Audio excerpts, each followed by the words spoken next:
Hello everyone, આઈ એમ doctor કાજલ Shah, paediatrician. આજે આપણે બાળકોમાં થતા ખૂબ જ ઇમ્પોર્ટન્ટ રોગ વિશે વાત કરીશું, મેનિંગોકોકલ મેનિન્જાઇટિસ.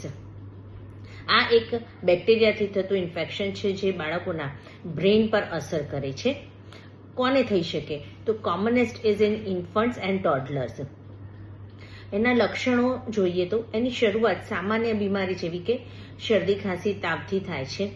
કોઈક વાર ગળામાં દુખાવો, એની સાથે સિમ્ટમ્સ ખૂબ જ રેપિડલી પ્રોગ્રેસ થાય છે. વિધિન 6 to 24 અવર્સની અંદર સ્ટીફનેસ ઇન ધ નેક, બ્લડ વિઝન, કન્ફ્યુઝન સ્ટેટ્સ અને ઇવન ડેથ પણ થઈ શકે છે. કોઈક રીતે જો બાળક સર્વાઈવ પણ કરે તો એના લોંગ ટર્મ ડેમેજ પણ બ્રેનને થતું હોય છે, જેમાં બ્રેન ડેમેજ સાથે હિયરિંગ લોસ, પેરાલિસિસ થવાના ચાન્સીસ પણ હોય છે. આ રોગ જેટલો ગંભીર છે એટલું જ એના માટેની પ્રોટેક્ટિવ વેક્સિન છે. 9 months પર આ વેક્સિન આપી શકાય છે. There are 2 doses at the interval of 3 months. Suppose તમારે કોઈ કારણસર 9 મહિને નથી લેવાય તો you can take afterwards also. પણ 9 મહિનાથી 2 વર્ષની અંદર ટોટલ 2 ડોઝ લેવામાં આવે છે અને આફ્ટર 2 years સિંગલ ડોઝ લેવામાં આવે છે.